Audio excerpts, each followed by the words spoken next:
Lights, cameras, action. Now let's engage in the dialogue. Let me browse through your mind like a catalog.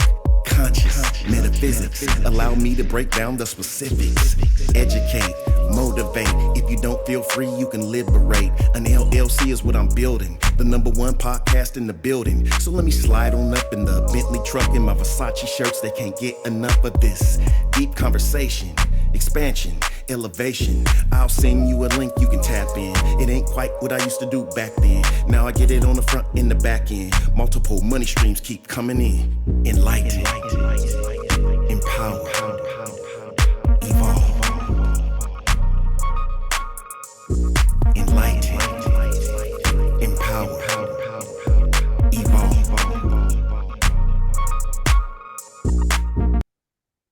Just in time. Greetings, everyone. I'm Luke Bryan Smith, and welcome to Enlightened, Empowered, Evolved. I believe everyone's doing well and everything is unfolding perfectly. I'm excited yet again because I have an amazing guest who is a former nonprofit executive, mindset coach. Without further ado, Janie Ginocchio. Did I say it correctly? It's Janie. But Janie. Yes, you got the last name. You nailed the last name. That's the hardest part. I apologize, but welcome, Janie. How are you? I'm fantabulous. How are you? Thank you so much for having me on. Yes, I'm doing great, and I'm a firm believer that time is one of our most precious assets. So I just want to extend my sincerest gratitude to you once again for sharing a moment of your time here on Enlightened, Empowered, Evolved. So let's just get right into it. Share with us some of the magnificent things that you do, and in regards to, helping people with. I see things like you help people with identifying the two main drivers of burnout and ways to address them, and productivity. All kinds of. Just give us a little insight on you.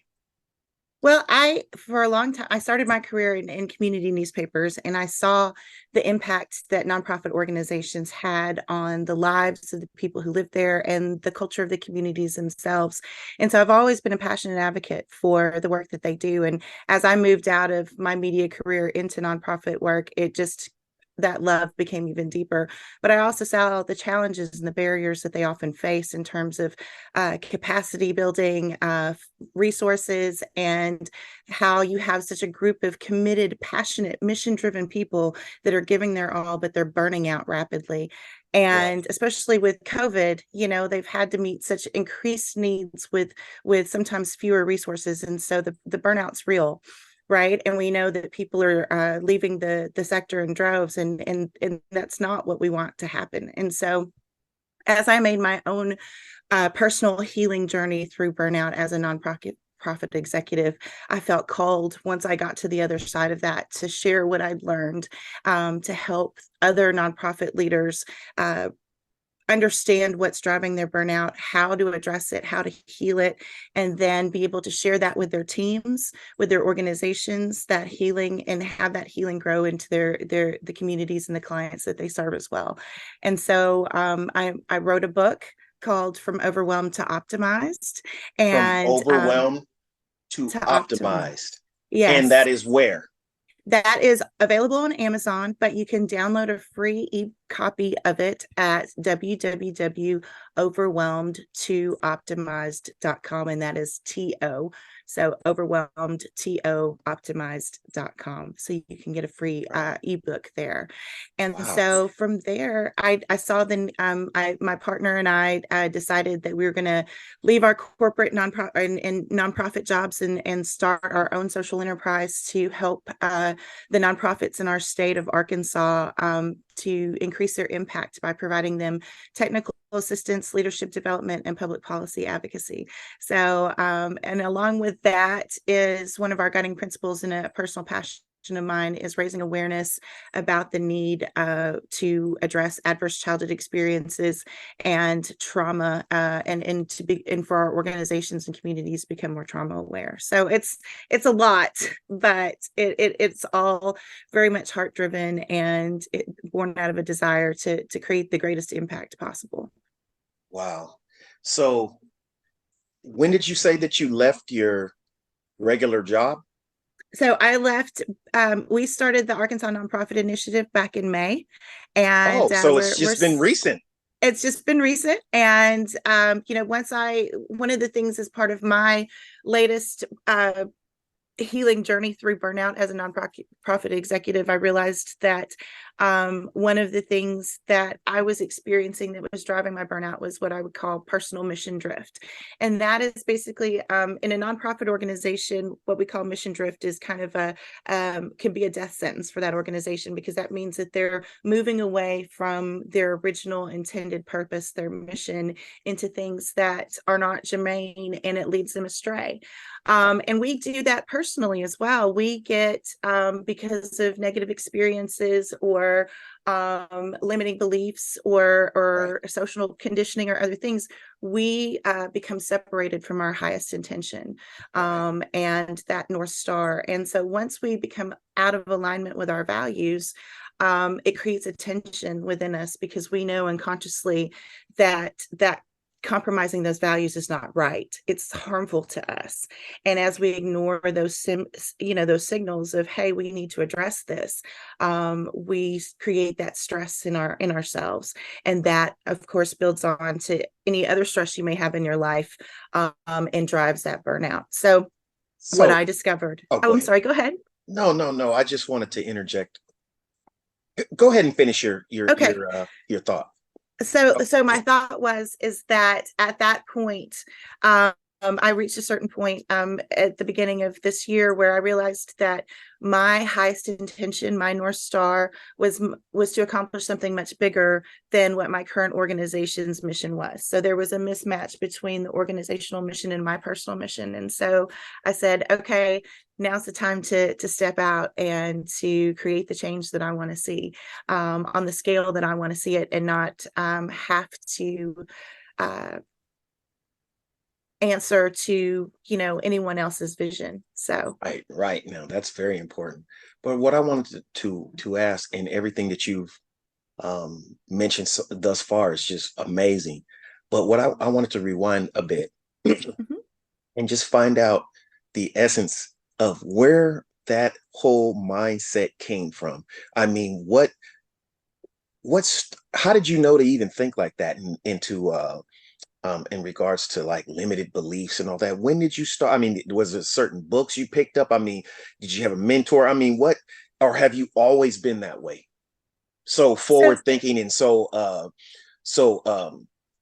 positive, affirmative, and thinking as the way that you are, your mindset.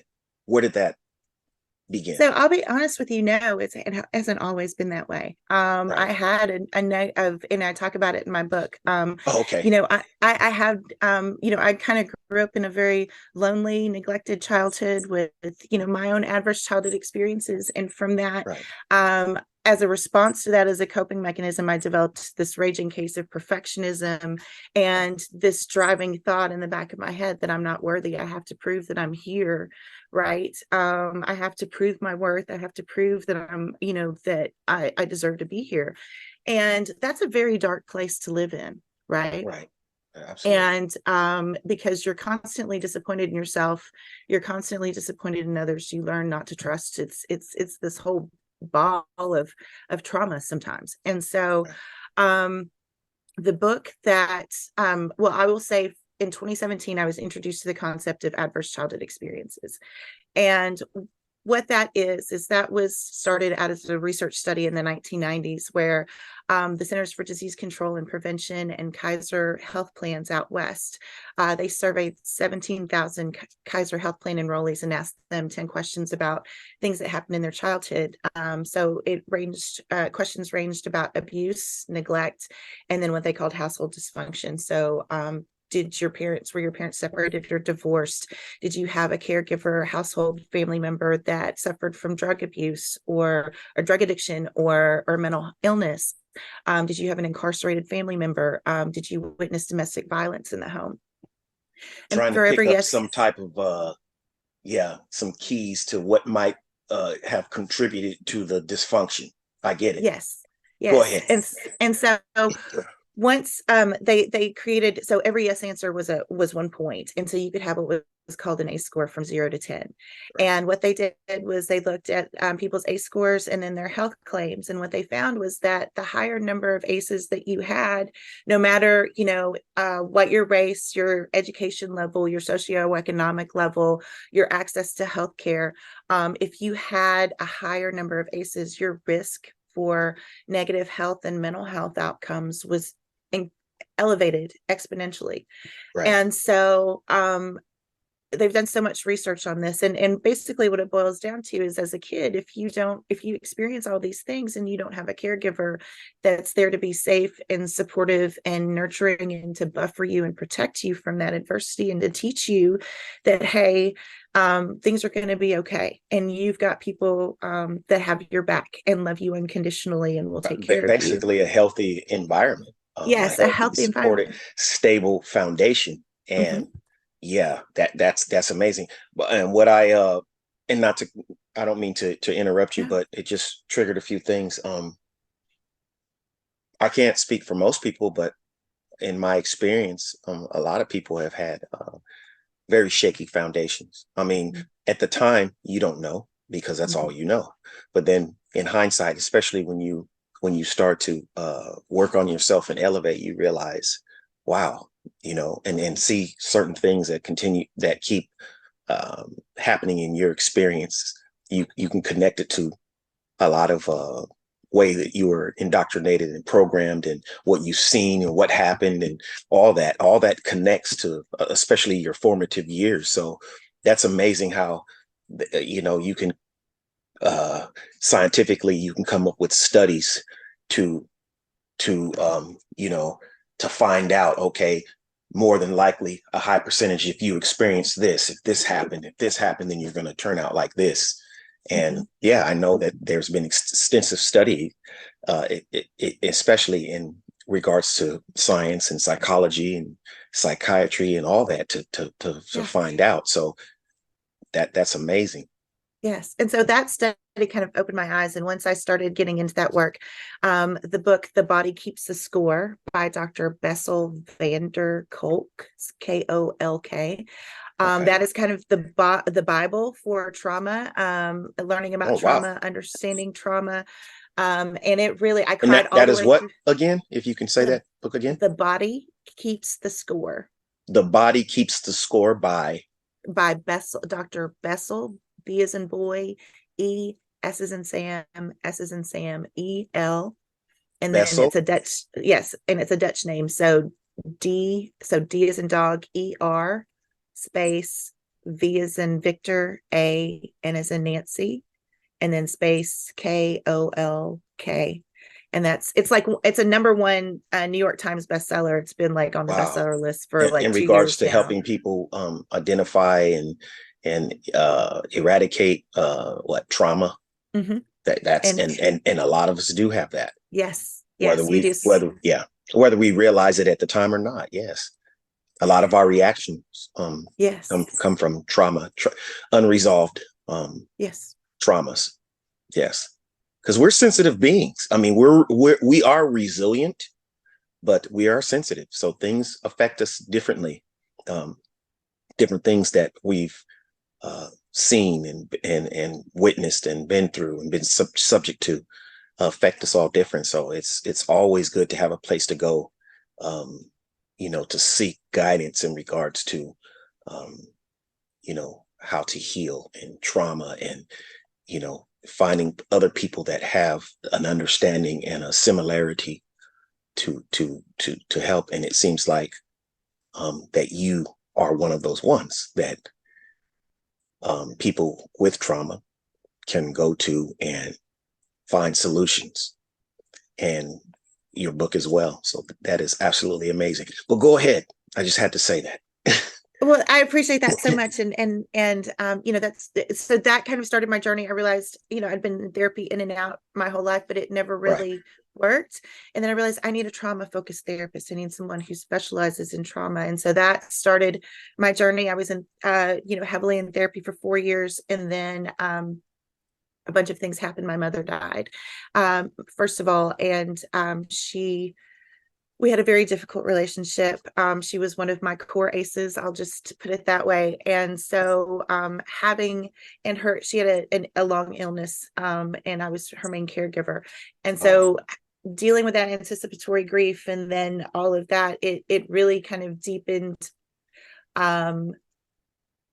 my need for healing. And so I really worked on that and worked on resolving those wounds. And as part of that, as I began to come out of the other side, I felt called to kind of share what I'd learned and some of the things that helped me heal, because I tried so many things from, therapy, restorative yoga, mindfulness meditation, Right.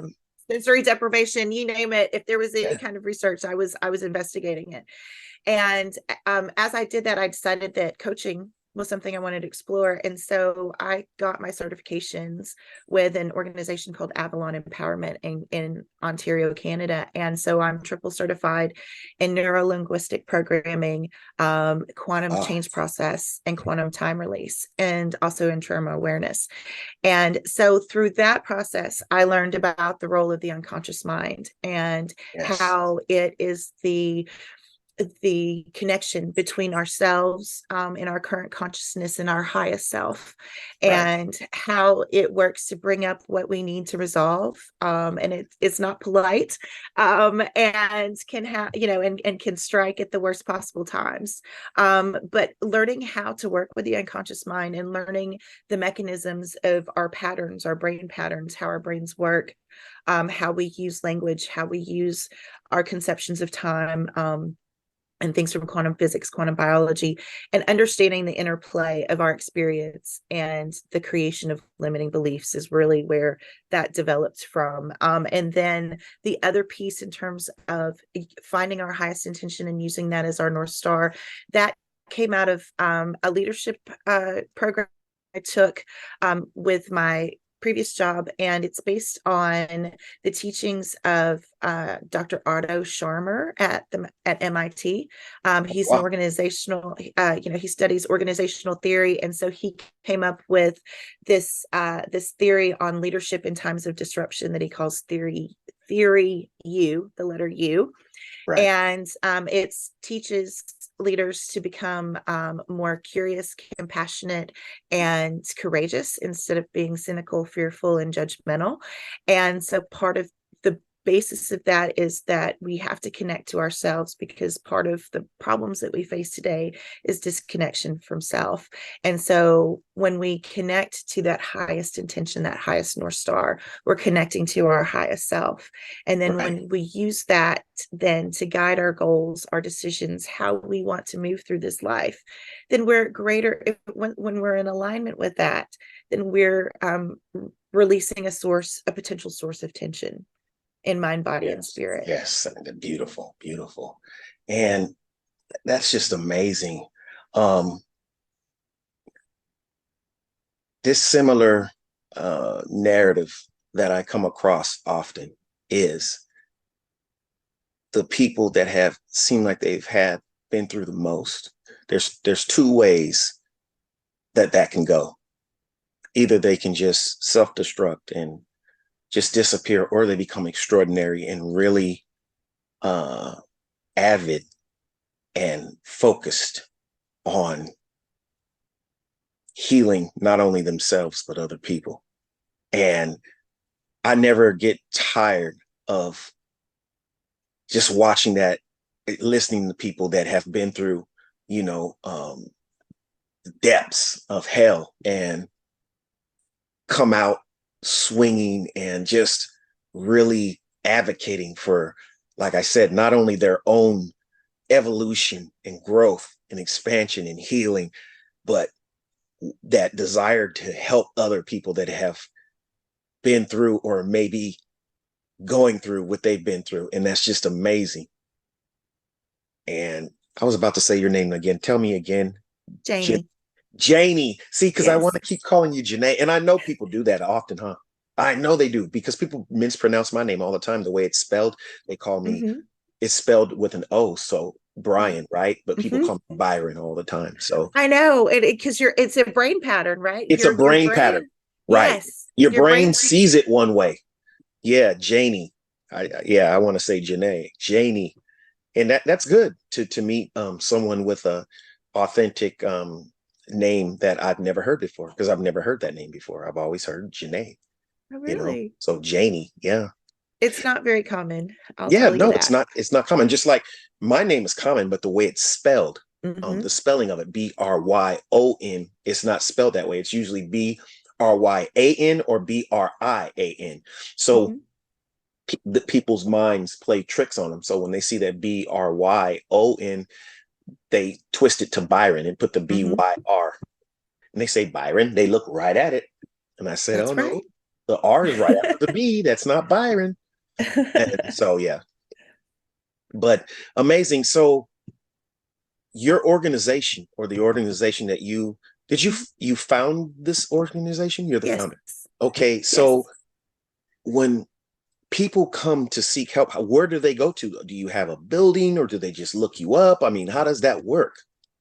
So right now I'm working from home. Obviously, we're From very home. streamlined, but Okay. we are if we're available, you can reach us on LinkedIn. So it's the Okay. Arkansas Nonprofit Initiative. Okay. And so we have a page on LinkedIn. I also have a page on LinkedIn as well.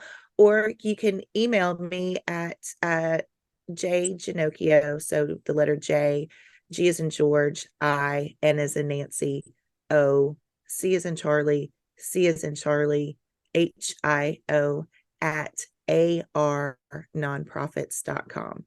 So, but yeah, LinkedIn is probably the easiest place to find us right now as we move through our startup phase. We're officially launching at the end of the year, and we're very excited about the ability for us to provide technical assistance, trauma awareness, and public policy advocacy for nonprofits here. I love that. That's just so powerful. I mean, and I'm not just saying that. That is just so powerful um, to work on, because that's the root of, I can't say most people, but a lot of people's problems is trauma, you know. And if Mhm. you can get somebody to help you with guidance, and even if you have done, like you said, the work yourself, you went and saw, therapists and things like that, we could always use different perspectives with people that have specialized knowledge in certain things that is intended to heal us and to help us eradicate and to get through, um, you know, certain areas that we've struggled with, because trauma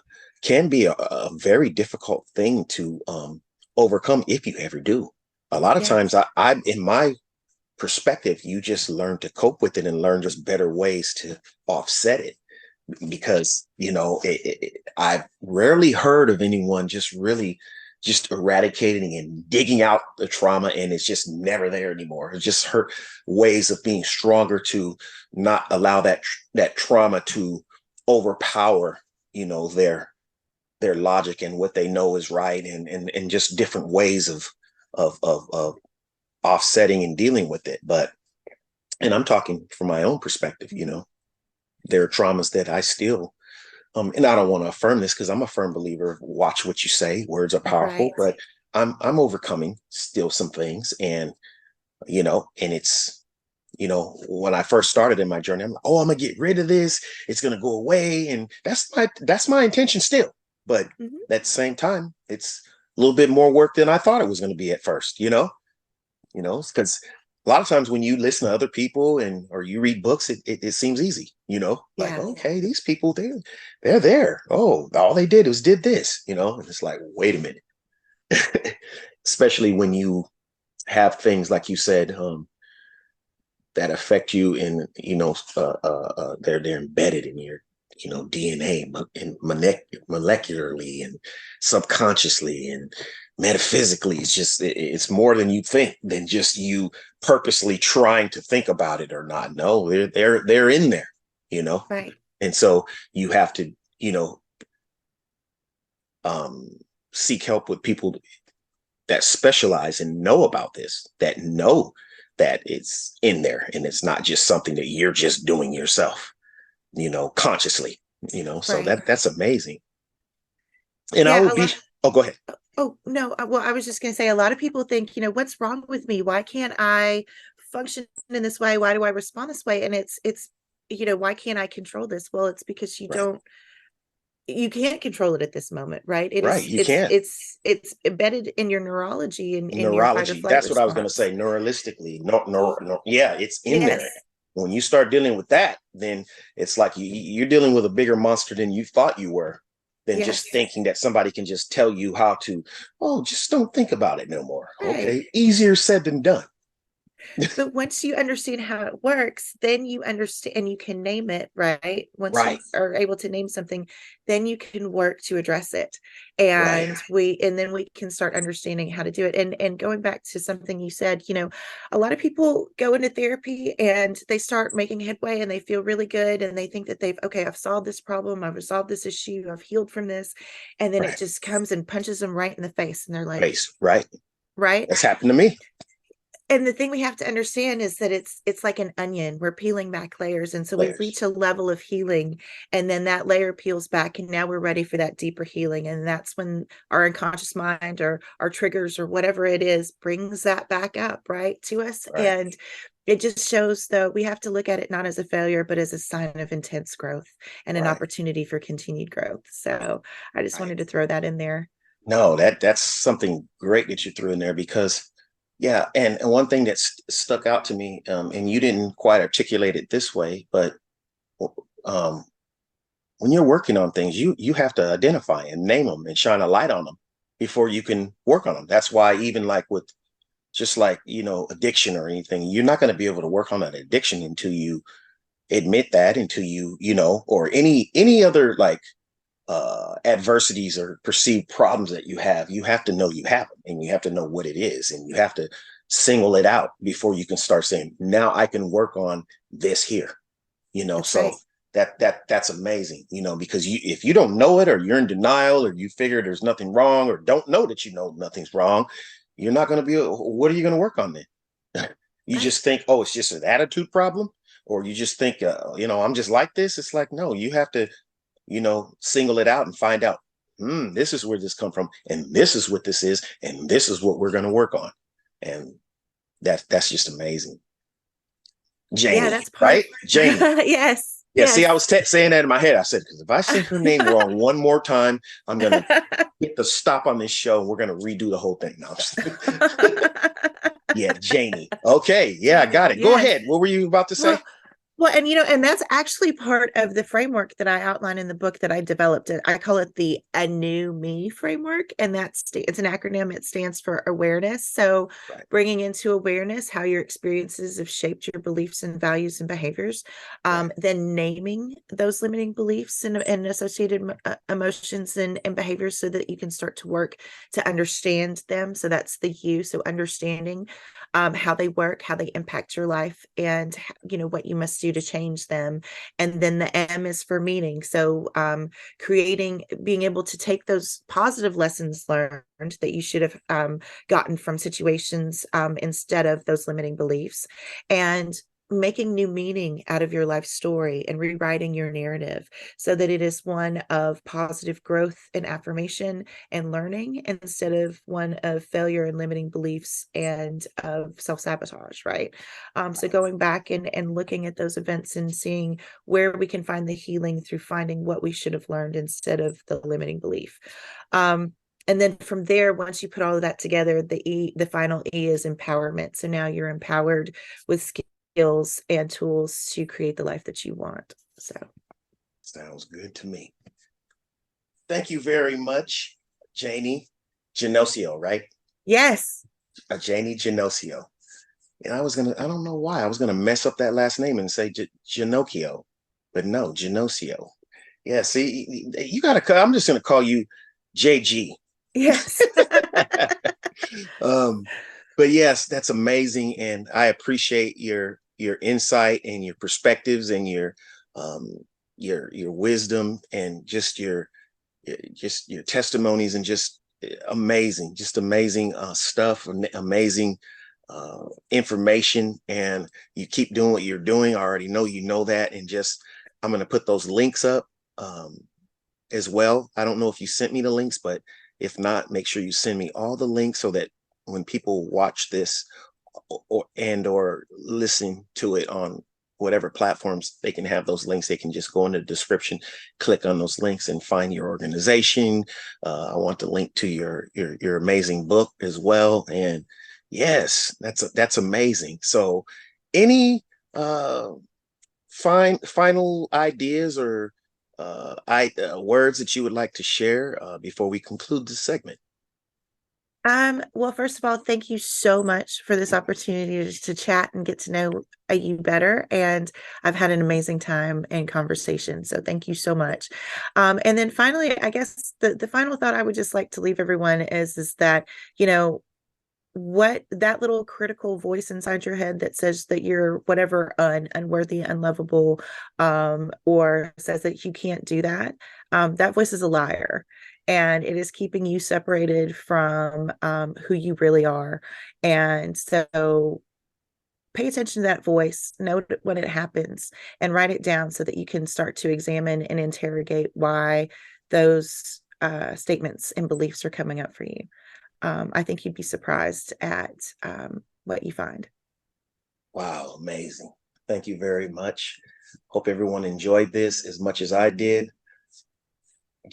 Janie, Ginocchio, everyone. Thank you very much. Enlightened, Empowered, Evolved. Be sure you hit that like button and or subscribe button on whatever platform you're viewing this and or listening to it on. And yeah, just share this video, share the audio with everyone, and check out the website as well, 333empower.com. See you soon. Love and appreciation to everyone.